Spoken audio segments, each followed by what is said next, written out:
Consistency या talent? अगर आपके पास टैलेंट नहीं है तो आप टैलेंट बना सकते हैं। आपके इंडस्ट्री में सबसे बड़ा मिथ या स्कैम क्या है?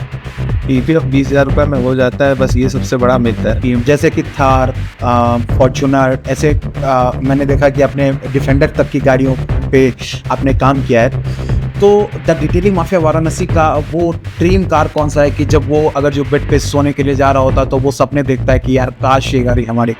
आपको याद है कि आपकी फर्स्ट अर्निंग कितने की थी? आज भी वो 500 का नोट मेरे पास रखा हुआ है, जो कि मेरी पहली अर्निंग थी 500 रुपये।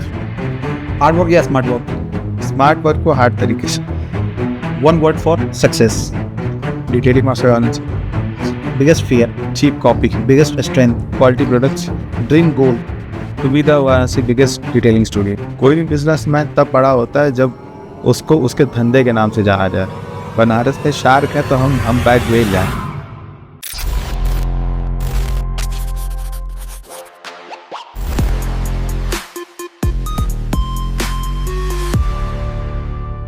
आज मेरे साथ एक ऐसे इंसान हैं जिन्होंने वाराणसी जैसे शहर में डिटेलिंग जैसा काम बिल्ड किया और उनकी कंपनी आज एक पहचान बन चुकी है। हम बात कर रहे हैं द डिटेलिंग माफिया वाराणसी का one of the best car detailing service, जिसने एक आम इंसान को, एक आम दूली चंद को एक पहचान दिया द डिटेलिंग माफिया वाराणसी के फ्रेंचाइज ओनर के रूप में।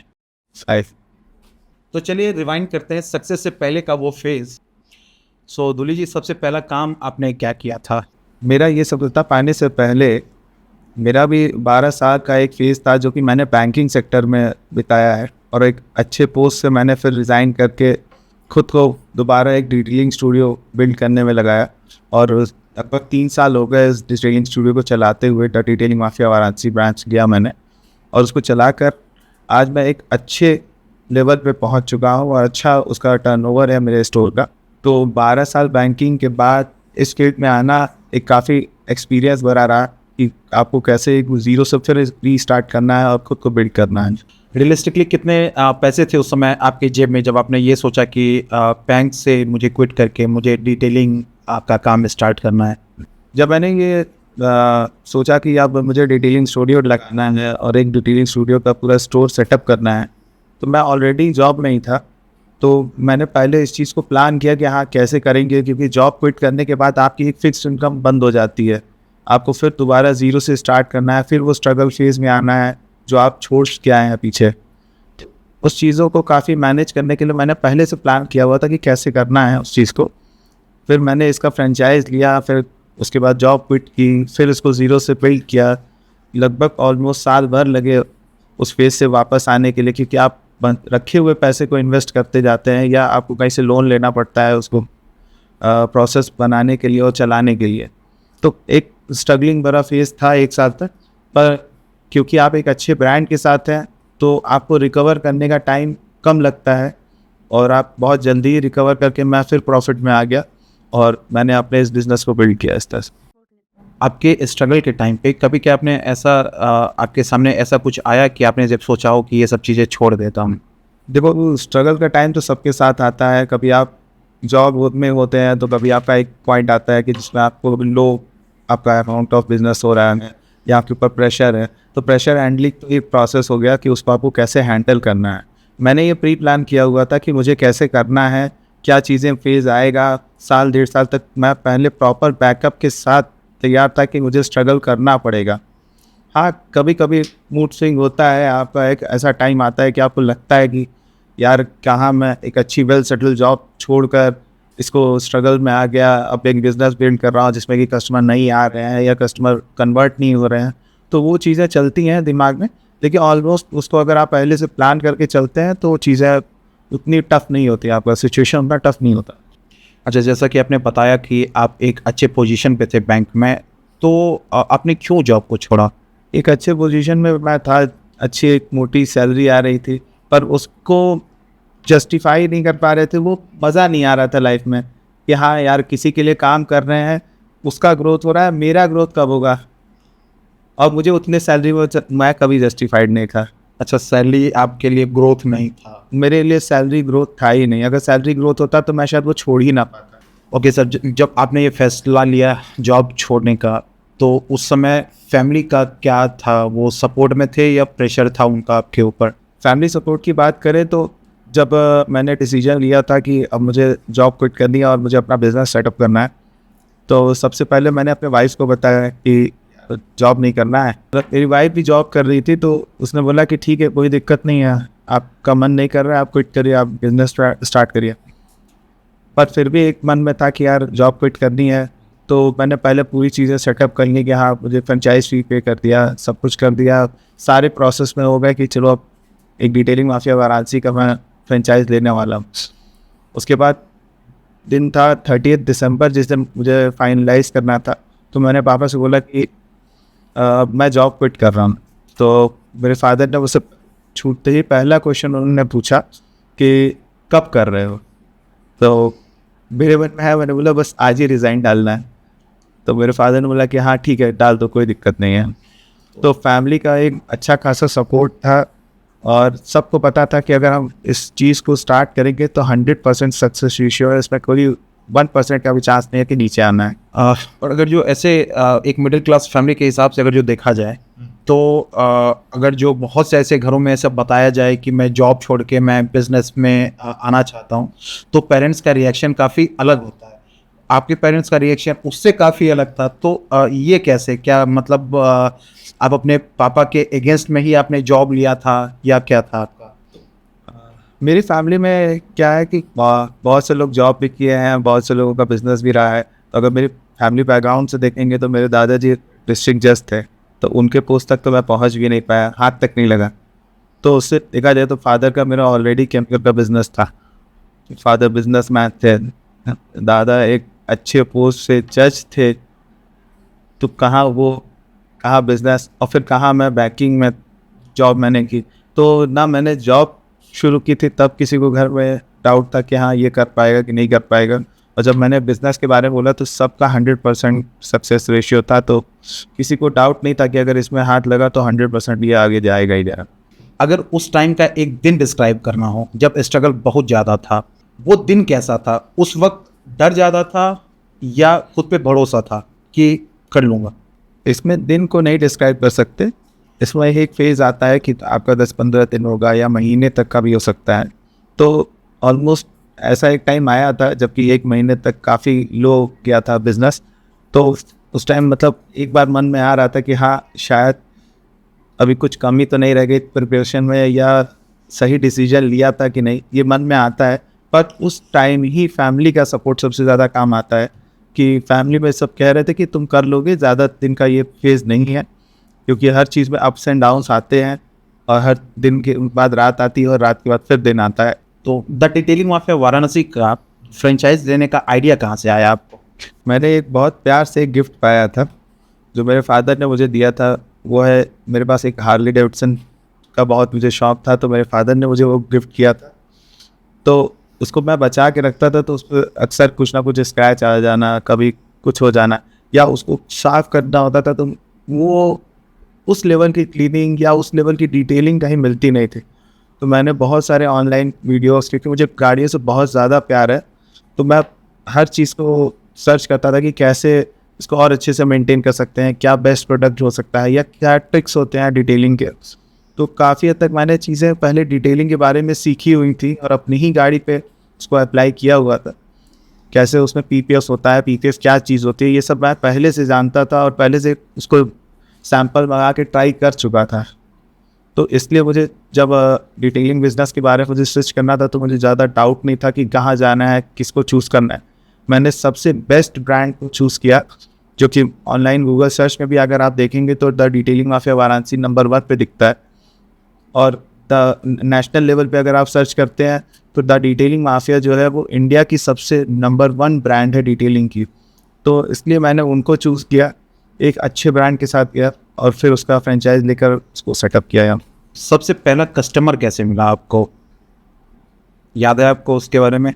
सबसे पहला कस्टमर मेरे पास 2 डिफरेंट तरह से बताता हूँ कि जब मेरा स्टोर ओपन भी नहीं हुआ था, अंडर कंस्ट्रक्शन था, तो सबसे पहले कस्टमर जो आए मुझसे काम कराने के लिए, वो डिटेलिंग माफिया के बारे में जान कर आए कि डिटेलिंग माफिया यहाँ पे बनारस में ओपन होने वाला है। तो वो अपनी सर्विस लेने के लिए आए, पर उस टाइम हम ऑलमोस्ट अभी 1-1.5 महीने समय लगना था हमें स्टोर को बिल्ड करने में, तो वो चले गए और वो फर्स्ट कस्टमर नहीं बन पाए। और उसके बाद मेरे स्टोर के जो सबसे पहले कस्टमर बने, क्योंकि जब आप स्टोर ओपन करते हैं तो उस समय तो कोई आपके पास कस्टमर होता नहीं है, तो सबसे पहला जो मेरे कस्टमर थे वो मेरे लैंडलॉर्ड थे। उन्होंने अपनी गाड़ी मुझे दी कि इसको आप चमका के दिखाइए, कि उनको अपनी एक वैगनआर थी उनकी, जिसको वो चाहते थे कि एकदम वापस से उसकी ग्लॉस, शाइन, इंटीरियर क्लीनिंग हर चीज़ हो जाए, एकदम लगे कि वो शोरूम जैसी हो, जो कि लाख सवा लाख किलोमीटर चल के एकदम पूरी तरह से गंदी हो चुकी थी। तो फ्रेंचाइज लेने के बाद, द डिटेलिंग माफिया वाराणसी का फ्रेंचाइज लेने के बाद आपको याद है कि आपकी फर्स्ट अर्निंग कितने की थी? मैंने आपको बताया कि मेरे पहले कस्टमर तो मेरे लैंडलॉर्ड थे, तो फिर वहाँ पे बात आ गई कि अब उनसे पैसा लें कि ना लें। तो उन्होंने पूछा कि कितना कॉस्ट होता है, कितना ये वो पे करने को तैयार थे, लेकिन मैंने बोला कि नहीं, मेरे लैंडलॉर्ड है तो आप पे मत करिए, आप बताइए कि हम वैसा काम कर पा रहे हैं कि नहीं, उस लेवल का हो पा रहे हैं क्योंकि हर चीज़ आपके साथ एक नई टीम जुड़ी है, उस टीम पे भी वर्क को आपको चेक करना है कि हाँ वो परफेक्ट कर पा रहे हैं कि नहीं। तो उन्होंने पहले तो एक अच्छा रिव्यू दिया कि हाँ, एक मतलब जो ऐसा कोई भी नहीं कर पाएगा पूरे ऑल ओवर पूर्वांचल में, कह सकता हूँ कि पूरे पूर्वांचल में कोई ऐसा नहीं कर सकता। तो उसके बाद उन्होंने फिर भी मुझे 500 रुपये अपने जेब से निकाल कर वो दिया कि ये मेरा आशीर्वाद समझ के आप रख लीजिए, और आज भी वो 500 का नोट मेरे पास रखा हुआ है, जो कि मेरी पहली अर्निंग थी, 500 रुपये। आपने अपने आप को कैसे डिफ्रेंशिएट किया मार्केट में, और आपकी क्या मार्केटिंग की स्ट्रेटजी थी? देखिए, डिफ्रेंशिएट करने का मोटिव ये होता है कि आप कैसे बताओगे कि आप 1000 रुपये की वॉच दे रहे हो, जो कि मार्केट में आराम से उस गाड़ी की वॉच 200-300 रुपये में ओपन मार्केट में होती है जी। तो 200-300 की जगह कस्टमर आपसे 1000 रुपये का वॉच क्यों कराएगा? तो उस चीज़ को डिफ्रेंशिएट करने के लिए मेरा एक सिंपल सा लॉजिक रहता था कि कोई कस्टमर अगर आपके पास आता है कि मुझे अपनी एक कार वॉश करानी है, तो मैं उससे बोलता था कि सर, आप हमसे एक बार सर्विस ले कर देखिए, क्योंकि कोई भी 300 रुपये की वॉश में आपको वो परफेक्शन, वो क्वालिटी और वो एम्बियंस नहीं दे सकता जो कि हम दे सकते हैं। आप मेरे स्टोर में आते हैं तो कस्टमर लॉन्ज है, जहाँ पर्टिकुलर आप बैठ के आराम से टीवी देख सकते हैं, अपना टाइम स्पेंड कर सकते हैं जितनी देर आपकी गाड़ी पे काम हो रहा है। आपको एक प्रॉपर सर्विस मिलती है, आफ्टर सेल सपोर्ट मिलता है, बहुत सारी चीज़ें आप प्रोवाइड करते हैं, door step free pickup and drop provide हम करते हैं। तो मल्टीपल्स हमने ऐसे चैलेंजेस को फेस किया कि जो कस्टमर आपके पास नहीं आ सकता, तो उसको कैसे अपने पास लाना है, तो उसको फ्री पिकअप एंड ड्रॉप हम प्रोवाइड कर सकते हैं। क्वालिटी ऑफ सर्विस हमारी इतनी ज़्यादा है कि एक बार अगर कोई कस्टमर हमारे पास काम करा लेता है, तो वो पूरे अपने गाड़ी रखने के सर्कल में ये जान लीजिए कि वो कभी कहीं जाएगा नहीं, क्योंकि हम क्वालिटी से कोई कॉम्प्रोमाइज़ नहीं करते हैं। अगर हमारी कंपनी 10 रुपये खर्च करती है क्वालिटी देने में, तो मेरा स्टैंडर्ड है कि हम उसको 12 करेंगे, ताकि वो कस्टमर पूरी तरह से सेटिस्फाइड हो, और हमसे बेस्ट कोई सर्विस प्रोवाइड कर ही नहीं सकता। आपने अपने बिजनेस को ग्रो करने के लिए आपने क्या किया, क्या क्या आपके स्ट्रेटजीज जो हैं मार्केट के हिसाब से? बेसिकली अगर जो देखा जाए, मेरा मानना ये है कि कोई भी बिज़नेस सिर्फ भगवान के आशीर्वाद से नहीं चल सकता, बल्कि उस बिज़नेस को चलाने के लिए मार्केटिंग एक बहुत बड़ी स्ट्रेटजी होती है। तो आपकी क्या स्ट्रेटजी रही है मार्केटिंग को लेके? देखिए, किसी भी ब्रांड को बनाने के लिए, किसी भी चीज़ को पॉपुलर करने के लिए आपको मल्टीपल चैनल्स होते हैं जिसमें आप ग्रो करना होता है उसे। तो सबसे पहले तो हमने डिजिटल मार्केटिंग पे फोकस किया कि डिजिटाइज में उसको मार्केटिंग करते हैं, ताकि लोगों तक एटलीस्ट हमें पता चले कि the detailing mafia Varanasi Banaras में आ चुका है और हम यहाँ सर्विस प्रोवाइड कर रहे हैं रोहिणी और गोविंदपुर में।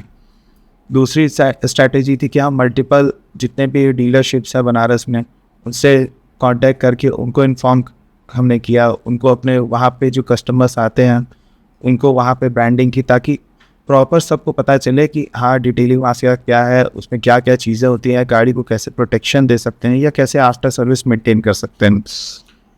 तो एक फ्रेंचाइज जैसे अगर जो हम ऑन करते हैं, तो कुछ सपोर्ट तो हमें अपने फ्रेंचाइज के हेड क्वार्टर से भी मिलता है। तो अगर जो मैं देखूं तो कौन सी किस मार्केटिंग स्ट्रेटजीज ने आपको ज़्यादा बेनिफिट दिया, ट्रेडिशनल मार्केटिंग और डिजिटल मार्केटिंग? ऑलमोस्ट इसमें आप कह सकते हो कि 75% तो डिजिटल मार्केटिंग आपको प्रॉफिट देती है और 25% आपको ट्रेडिशनल देती है, क्योंकि हर बिजनेस का अलग सेगमेंट होता है। आपके हिसाब से बिजनेस में क्या ज़्यादा ज़रूरी है, कंसिस्टेंसी या टैलेंट?